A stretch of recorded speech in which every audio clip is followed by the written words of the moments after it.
नमस्कार, आप देख रहे हैं न्यूज नेशन। आपके साथ मैं हूं लक्ष्य Sharma. ICC one day world cup अब एक रोमांचक मोड़ पे पहुंच चुका है।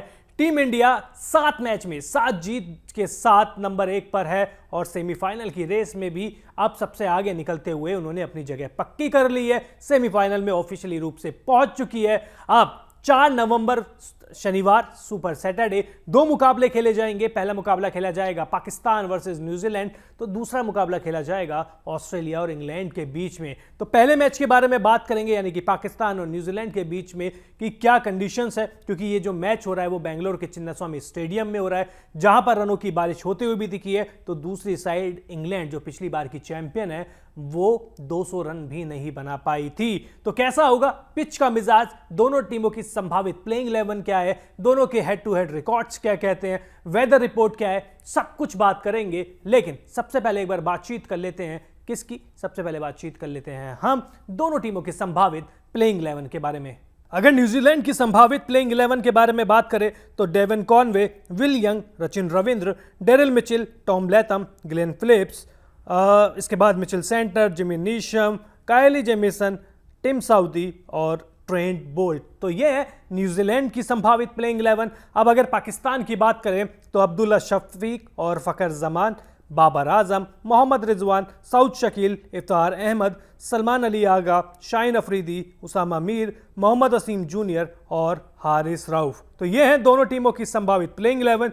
अब अगर पिच रिपोर्ट की बात करें तो अब जैसे बेंगलोर में वैसे तो होती है रनों की बारिश, आपने आरसीबी के कई मैचेस देखे होंगे, छोटा सा ग्राउंड है लेकिन पिच इतनी आसान है नहीं। इस पिच पर शुरुआत के कुछ ओवर में तेज गेंदबाजों को बेहतरीन मदद मिल सकती है और फिर बीच के ओवर में स्पिनर्स गेंदबाजों का दबदबा रह सकता है। इसलिए चाहे स्पिनर्स हो चाहे तेज गेंदबाज हो, दोनों को मदद मिलेगी। कुल मिलाकर बल्लेबाजों के लिए ये पिच इतनी आसान रहेगी नहीं। हाँ, ये चीज़ है कि अगर कोई बल्लेबाज यहाँ सेट हो जाता है तो वो बड़ी पारी खेल सकता है।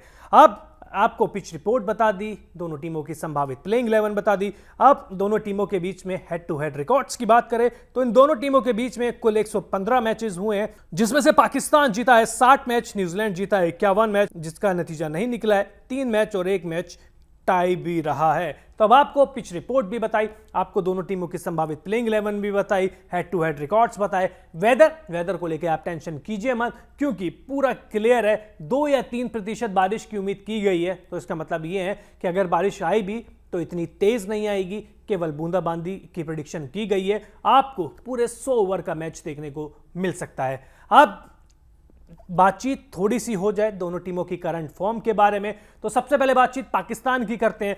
पाकिस्तान ने अपने पिछले मैच में बांग्लादेश को एक तरफा मुकाबले में हराया था। फखर जमान इस टीम में आ चुके हैं। इंपैक्टफुल पारी आते के साथ ही उन्होंने खेली है। पहले मैच में वो फेल हो गए थे टूर्नामेंट के, उसके बाद उनको बाहर कर दिया गया था, उसके बाद वो इंजर्ड हो गए थे। अब बांग्लादेश के खिलाफ मौका मिला, देर आए दुरुस्त आए, और उनके साथ ही अब्दुल्ला शफीक, वो लगातार अच्छा प्रदर्शन कर रहे हैं। लेकिन अब्दुल्ला शफीक के साथ वही जो दिक्कत आती रही है कि वो हाफ सेंचुरी बनाते के साथ ही जो विकेट फेंक कर चले जाते हैं, उससे टीम को नुकसान हो रहा है। इसके बाद बाबर आजम, बहुत फीका वर्ल्ड कप रहा है, किसी को उम्मीद नहीं थी कि इतना फीका वर्ल्ड कप जाएगा। बाबर आजम विराट कोहली की तुलना लगातार होती है। एक तरफ विराट कोहली रनों का अंबार लगा रहे हैं तो दूसरी तरफ बाबर आजम एक एक रन के लिए तरस रहे हैं। बांग्लादेश के खिलाफ भी फेल रहे थे। अब उम्मीद करेंगे कि बेंगलोर की पिच उनको सूट करेगी, क्योंकि जहां पर गेंद थोड़ी सी आप बल्ले पे अच्छे तरीके से आती है वहां पर अच्छी तरीके से खेलते हैं, स्पिन अच्छा खेलते हैं। तो उम्मीद करेंगे कि बेंगलोर के चिन्नास्वामी स्टेडियम में उनके बल्ले से रन निकलेंगे, उनके रनों का जो सूखा है वो खत्म होगा।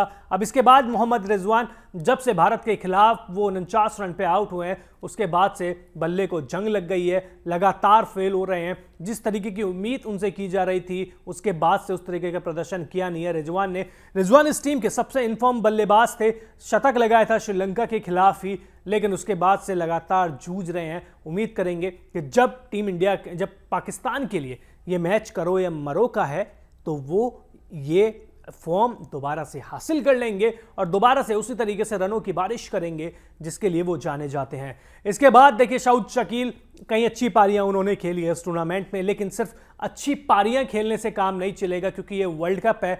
आपको एक इंपैक्टफुल पारी खेलनी पड़ेगी, ऐसी पारी खेलनी पड़ेगी जिससे जो विरोधी है वो हार जाए। स्टार्ट मिल रहे हैं इस खिलाड़ी को, लेकिन उस स्टार्ट को बड़ी पारी में कन्वर्ट नहीं कर पा रहे हैं और यही शाहू शकील की सबसे बड़ी परेशानी है। इफ्तिखार अहमद देखिए जिस रोल में आ रहे हैं, बहुत अच्छा रोल निभा रहे हैं, फिनिशिंग के रोल में आते हैं।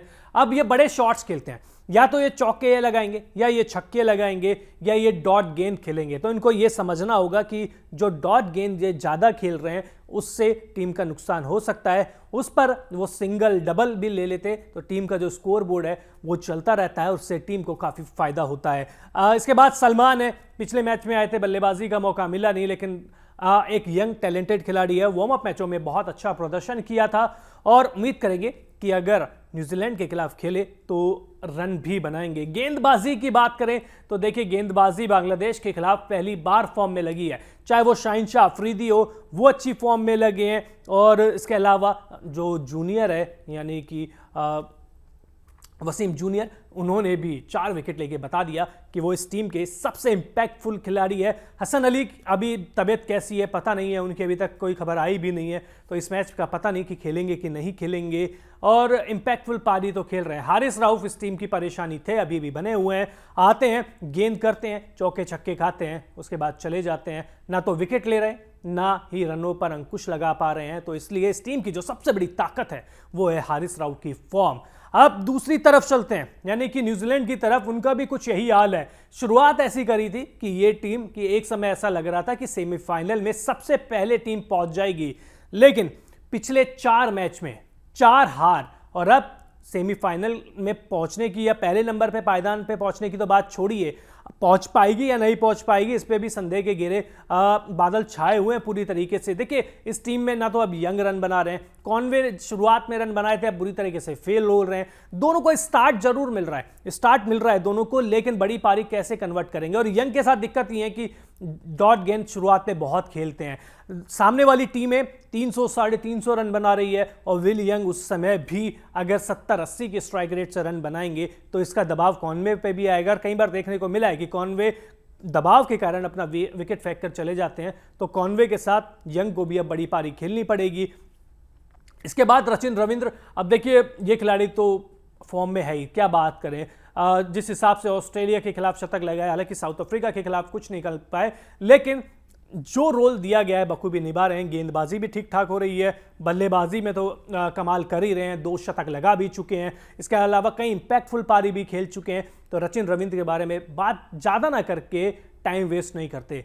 इसके बाद मिचेल देखिए, डेरिल मिचेल अच्छी बल्लेबाजी करते हैं, कर भी रहे हैं, लेकिन वही चीज है कि बड़ी पारी नहीं खेल पा रहे हैं। भारत के खिलाफ एक शतक आया था, स्टार्ट मिल रहे हैं, अर्धशतक भी बना रहे हैं मिचेल, लेकिन वो अर्धशतक को शतक में तब्दील नहीं कर पा रहे हैं और वो इंपैक्टफुल पारी नहीं आ पा रही है। पारी को जमा लेते हैं, लेकिन पारी को जमाने के बाद जब वो रेस दबानी होती है रन रेट के लिए, तभी वो अपना विकेट फेंक के चले जाते हैं। इसके बाद देखिए टॉम लैथम है, अब रिकॉर्ड देखेंगे तो एवरेज भी अच्छी है इस वर्ल्ड कप में, स्ट्राइक रेट भी अच्छा है, लेकिन वो इंपैक्ट नहीं दिखा है। वो कप्तानी पारी अब तक नहीं आई है, 2 अर्धशतक आए हैं, वो भी दोनों कमजोर टीमों के खिलाफ आए हैं। तो टॉम लैथम को अब कप्तानी वाली पारी खेलनी होगी, बुरी तरीके से फेल रहे हैं, भारत के खिलाफ भी कुछ नहीं कर पाए थे, साउथ अफ्रीका के खिलाफ भी कुछ नहीं कर पाए थे, तो इनको अपनी जिम्मेदारी समझनी होगी और जो रोल, जिस तरीके का प्रदर्शन केन विलियमसन करते थे, उसी तरीके का प्रदर्शन इनको भी करना होगा। अब फिर इसके बाद सेंटनर, जिमी नीशम। अब जिमी नीशम की गेंदबाजी इस टीम की सबसे बड़ी कमजोरी है। देखिए वो जिस रन रेट के साथ, जिस गति के साथ वो रन देते हैं, वो कोई भी टीम हो वो वहां से हार ही जाएगी, क्योंकि बहुत साधारण गेंदबाजी इनकी रहती है। ठीक है 1-2 विकेट मिल जाते हैं इनको, लेकिन अगर इकोनॉमी 10 से ज़्यादा की रहेगी तो आप सोचिए कि जिस टीम की तरफ से वो गेंदबाजी कर रहे हैं वो उस टीम का क्या हल होगा। वो अपनी टीम को जिताने के लिए गेंदबाजी नहीं कर रहे हैं, वो विरोधी को जिताने के लिए गेंदबाजी कर रहे हैं। वहीं इसके बाद फिर सेंटनर आते हैं। सेंटनर देखिए पिछले 1-2 मैचों में उनका भी प्रदर्शन थोड़ा सा डिप हुआ है, थोड़ा सा गिरा है, बल्लेबाजी भी उनकी थोड़ी सी खराब हुई है। तो इस तरीके से उनको थोड़ा सा अपना वो कहते हैं ना ऑरा दोबारा से उठाना होगा, जो रोल उनको दिया गया है बखूबी निभाना होगा। जिस मोमेंटम के साथ वो गेंदबाजी कर रहे थे शुरुआती दौर में, उसी मोमेंटम के साथ गेंदबाजी करनी होगी और बेंगलुरु में तो उनको मदद भी मिलेगी। तो इसलिए काफ़ी ज़्यादा उनसे उम्मीद है। अब मैट हेनरी बाहर हो चुके हैं इंजरी की वजह से पूरे वर्ल्ड कप से, उनकी जगह कायली जेमिसन आएंगे, रिजर्व में थे, आते के साथ ही कैसे खेलते हैं देखने वाली बात होगी। हालांकि एक अच्छी चीज़ न्यूजीलैंड के लिए कि जेमिसन आरसीबी की तरफ से खेल चुके हैं, यहाँ की परिस्थितियों से वाकिफ है, तो इसका फायदा भी उनको मिलेगा। वहीं ट्रेंट बोल्ट शुरुआत में अच्छी गेंदबाजी कर रहे हैं, लेकिन जब बाद में आते हैं तो ज़्यादा अपनी टीम के लिए कुछ मदद नहीं कर पा रहे हैं। शुरुआत में स्विंग मिलती है, जो विरोधी बल्लेबाज हैं उनको आराम से खेल जाते हैं, उसके बाद वो धुलाई चालू करते हैं और बाद में तो फिर ट्रेंट बोल्ट भी नहीं बचते। तो ट्रेंट बोल्ट को शुरुआत में विकेट निकाल के देने होंगे न्यूजीलैंड को। फिर आते हैं सऊदी देखिए पूरे टूर्नामेंट में नहीं खेले, पिछले मैच में खेले, विकेट भी लिए, लेकिन बहुत महंगे साबित हुए। और सऊदी को कभी भी ऐसा गेंदबाज नहीं माना गया है जो क्या करता हो, जो वो रन रोके। वो विकेट ले लेंगे, विकेट टेकर है, लेकिन उसके बदले में वो आपको रन देके ही जाएंगे। मोहम्मद शमी टाइप आप गेंदबाज बोल सकते हैं, हालांकि मोहम्मद शमी इस समय तो अलग ही फॉर्म में चल रहे हैं, लेकिन ये उस टाइप के हैं कि आपको 3-4 विकेट दिला सकते हैं, लेकिन ये हैं कि इसके बदले में वो रन भी खर्च करेंगे। ओवर में अगर वो 4 गेंद अच्छी डालेंगे तो 2 गेंद वो खराब भी डालेंगे। तो दोनों टीमों को अब बताया आपको कि दोनों टीमों की ताकत क्या है, कमजोरी क्या है, दोनों टीमों की संभावित प्लेइंग 11 भी आपको बताई। अब दोनों टीमों को करना क्या है सेमीफाइनल में पहुंचने के लिए? कुछ नहीं करना, बाकी के सारे मुकाबले जीतने हैं और उसके बाद देखेंगे कि क्या हो सकता है। लेकिन यहां से कम एक चीज तो है, अगर पाकिस्तान की टीम अगर हारती है तो हार के साथ उसका जो सेमीफाइनल में पहुंचने का वो सपना है, वो सपना ही रह जाएगा और वो सेमीफाइनल की रेस से बाहर हो जाएगी। तो कमेंट बॉक्स में आप बताइए कि पाकिस्तान या न्यूजीलैंड, किस पे आप दाव खेल रहे हैं? क्या न्यूजीलैंड लगातार 5वीं बार हारेगी? क्या पाकिस्तान एक बार फिर से कमाल करेगी? कमेंट बॉक्स में जरूर बताएं। वहीं अगर आपने अब तक न्यूज नेशन को सब्सक्राइब नहीं किया है तो जल्द से जल्द कर लीजिए, क्योंकि पूरे वर्ल्ड कप में आपको ओकिनावा प्रेजेंट्स हिंदुस्तान का सपना वर्ल्ड कप अपना इन एसोसिएशन विद प्रिंगल देखने को मिलेगा। तो जल्द से जल्द कर लीजिए सब्सक्राइब। बहुत बहुत शुक्रिया।